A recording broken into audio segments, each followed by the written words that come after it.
down, I know you got me, baby. Assalamualaikum warahmatullahi wabarakatuh. Di sini saya akan melakukan beberapa uji dari data berikut. Yang pertama, pengkategorian variabel. Pertama, kita lakukan untuk kategori DMN.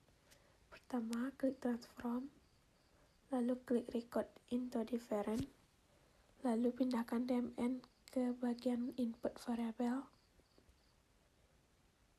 lalu isi bagian name dan label.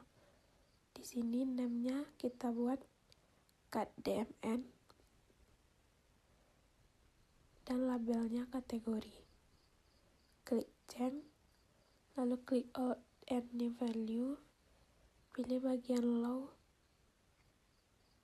isi di bagian rank low 199, value-nya 1, klik add, lalu di value drop isi 200, value-nya 2, add, lalu klik continue, klik OK.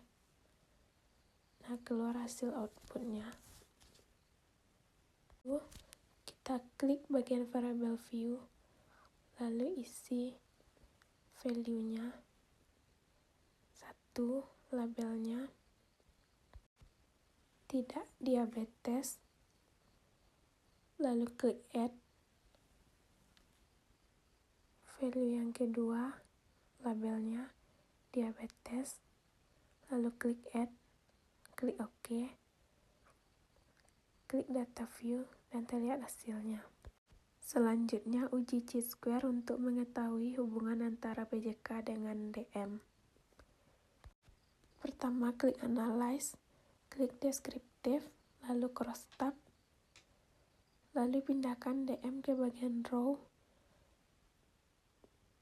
dan PJK ke bagian kolom. Klik statistik, centang bagian chi-square dan race. Klik continue, klik cell, centang expect dan row kolom total. Klik continue, klik OK. Lalu keluar hasil outputnya. Hasil outputnya menunjukkan terdapat satu sel. Jadi kita baca bagian yang Fisher, yaitu 0,006. Artinya kecil dari 0,05. Berarti ada hubungan antara PJK dengan DM. Jadi kesimpulannya H0 ditolak. Selanjutnya, uji chi-square untuk mengetahui hubungan antara PJK dengan kegemukan. Klik analyze, descriptive, cross tab, lalu masukkan bagian kegemukan ke row, PJK ke bagian kolom, statistik, centang bagian chi-square dan race, continue, bagian cell, centang row, kolom, dan total. Klik continue, lalu OK. Keluar hasil outputnya yang menunjukkan bahwa terdapat 0 sel, yang artinya kita baca bagian yang continue. Nilai signya yaitu 0,001, yang artinya kecil dari 0,05.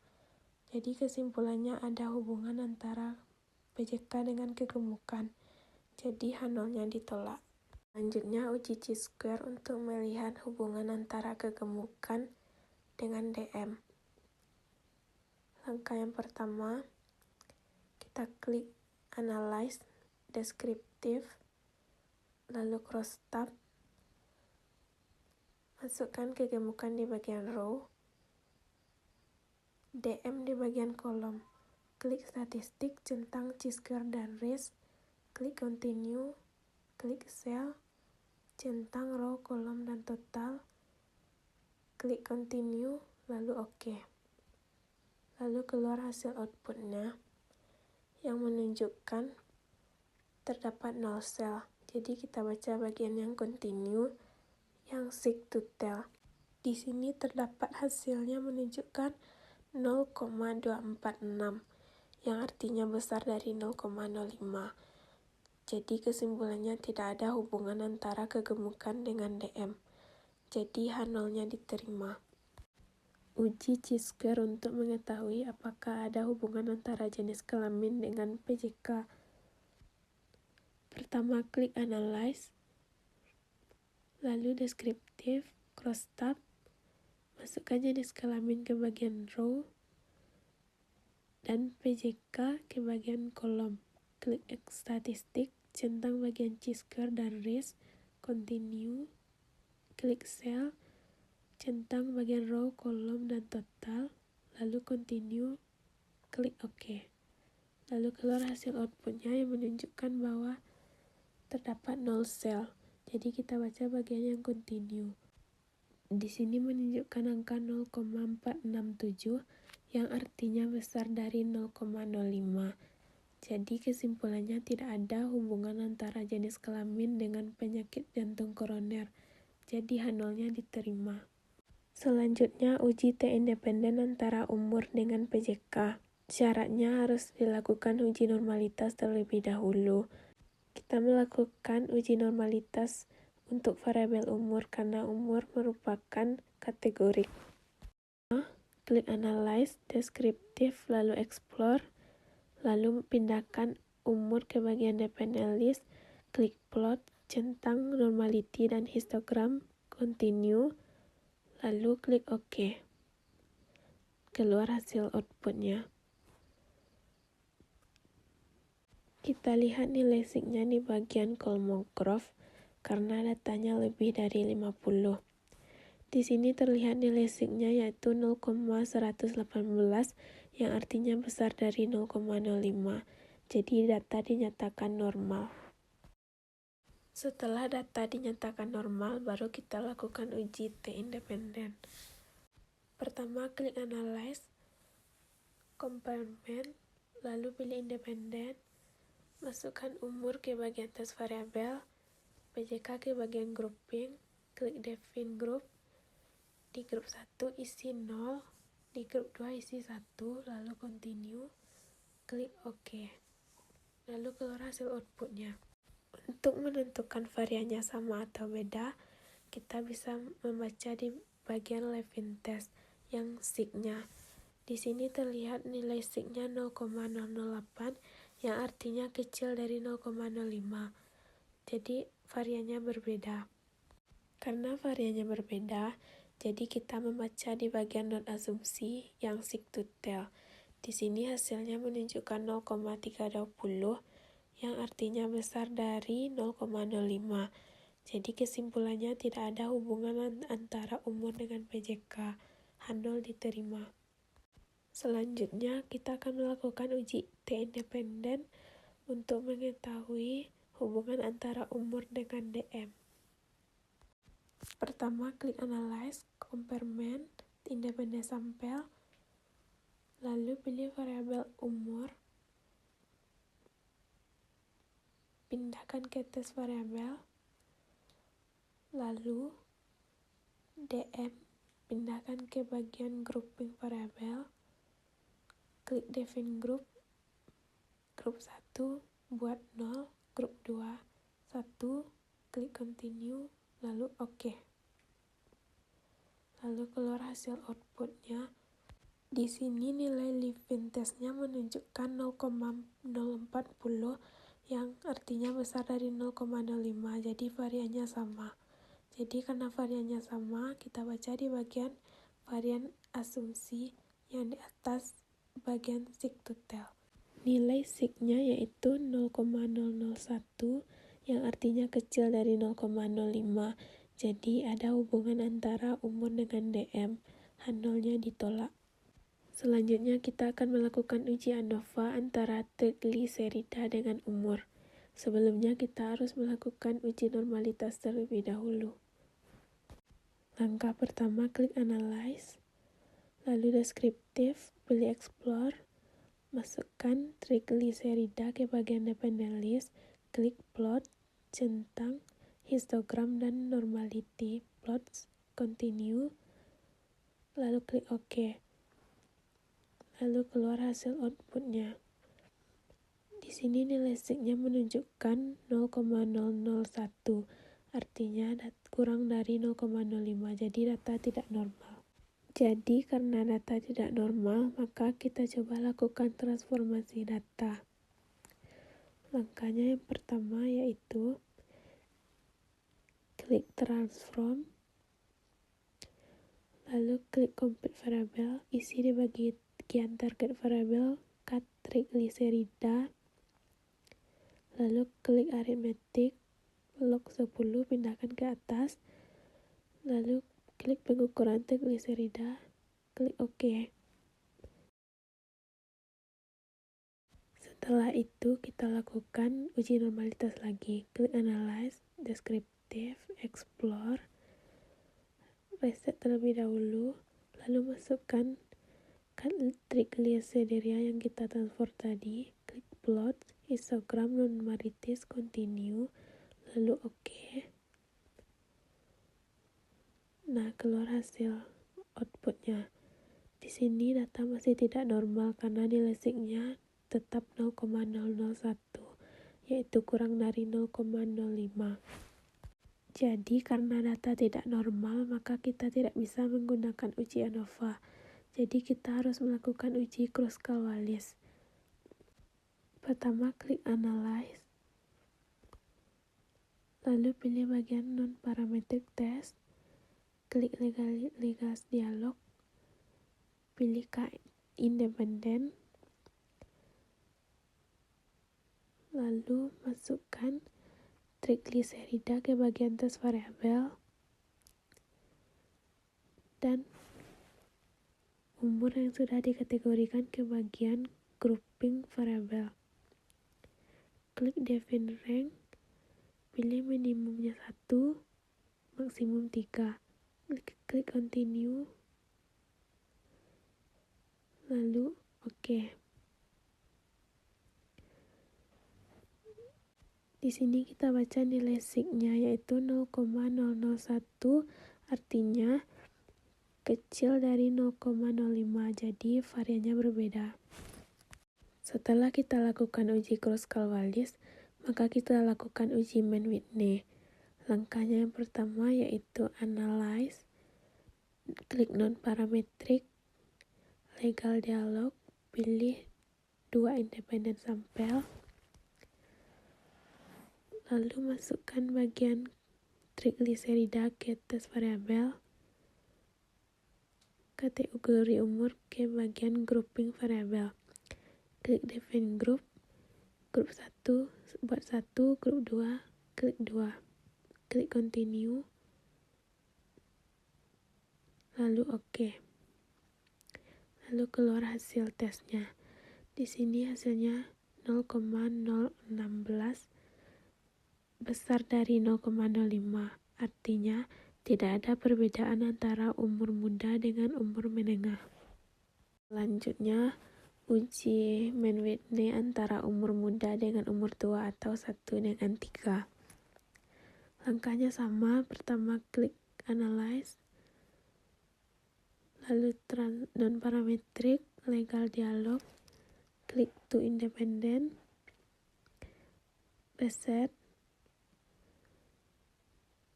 pindahkan triglycerida ke bagian test variabel, kategori umur ke grouping variabel. Klik define group, ubah di grup 1 buat 1, grup 2 buat 3. Klik continue, lalu OK. Nah, hasilnya signya di sini 0,001, yang artinya kecil dari 0,05. Jadi ada perbedaan antara umur muda dengan umur tua. Yang terakhir, untuk melakukan uji Mann-Whitney antara umur menengah dengan umur tua atau kategori 2 dan 3. Langkahnya sama, pilih Analyze, Non-Parametric, klik Legal to Independent, lalu ubah aja bagian group mapping, define grupnya, grup 1 ubah jadi 2, grup 3 tetap 3. Klik continue, lalu OK. Nilai signya 0,009, artinya kecil dari 0,05. Jadi ada perbedaan antara umur menengah dengan umur tua. Selanjutnya, uji korelasi untuk melihat hubungan dan kekuatan antara variabel. Yang pertama, korelasi person. Sebelumnya, kita uji normalitas terlebih dahulu. Pertama, klik Analyze, klik Descriptive, klik Explore, lalu masukkan umur ke dependen dan DMN ke dependen. Klik Plots, centang normalitas dan histogram, klik Continue, lalu OK. Hasilnya menunjukkan untuk umur responden nilai signya 0,118 besar dari 0,05 berarti datanya normal. Untuk DM, datanya signya menunjukkan 0,001, artinya kurang dari 0,05, berarti data tidak normal. Karena data untuk variabel DMN tidak normal, maka kita lakukan transformasi data. Pertama, pilih Transform, klik Compute Variable, Reset, klik Arithmetic, pilih log 10, pindahkan ke atas,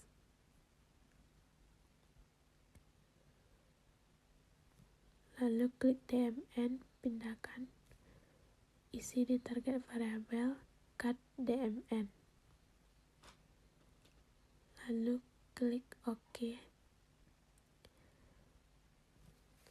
Setelah itu lakukan uji normalitas lagi, klik Analyze, Descriptive, Explore, masukkan kategori DMN yang sudah ditransform ke dependen, Plots, Normality, klik histogram, Continue, lalu OK.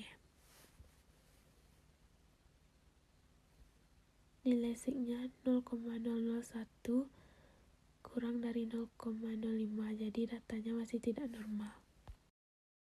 Karena salah satu data ada yang normal, maka kita lakukan uji korelasi person. Pertama, klik Analyze, pilih Correlate Bivariate,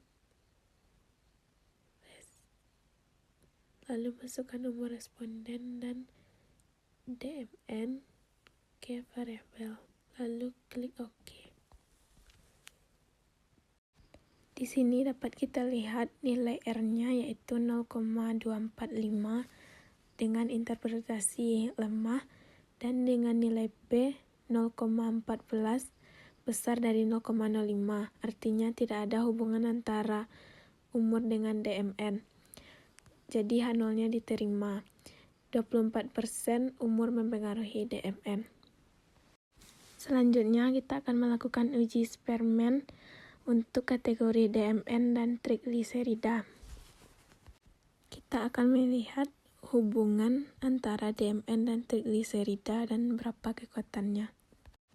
Langkah pertama, klik Analyze,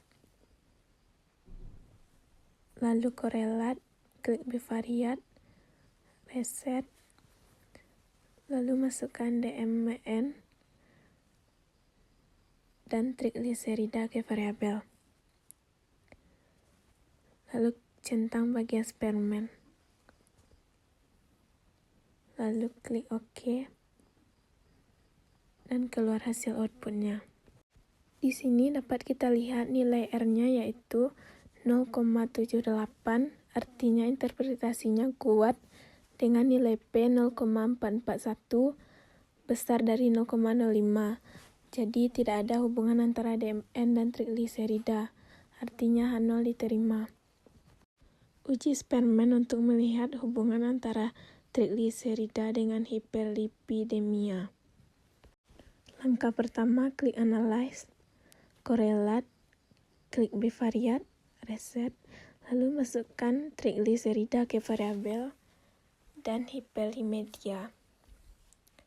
Lalu centang bagian Spearman, klik OK, dan keluar hasil outputnya.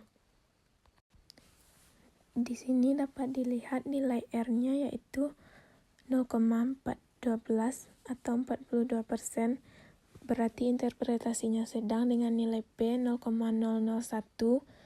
kecil dari 0,05, berarti ada hubungan antara trigliserida dengan hiperlipidemia dengan kekuatan 42%. Selanjutnya, uji koefisien kontingen untuk mengetahui hubungan antara PJK dengan DM. Klik Analyze, Deskriptif Statistik, lalu klik Crosstab, Reset, lalu masukkan DM ke bagian row dan PJK ke bagian kolom.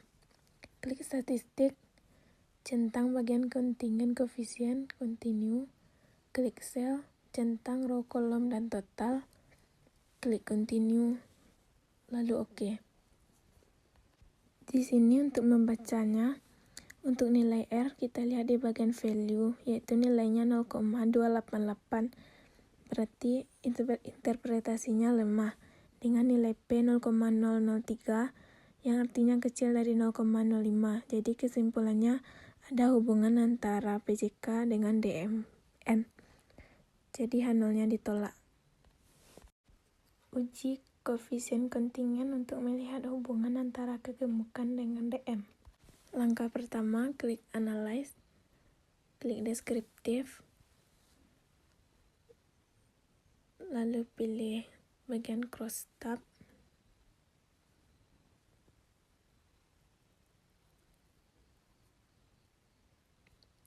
Reset, lalu masukkan DM ke bagian row, kegemukan di bagian kolom, klik Statistik, centang bagian kontingen, klik Continue, klik Sel, centang row kolom dan total,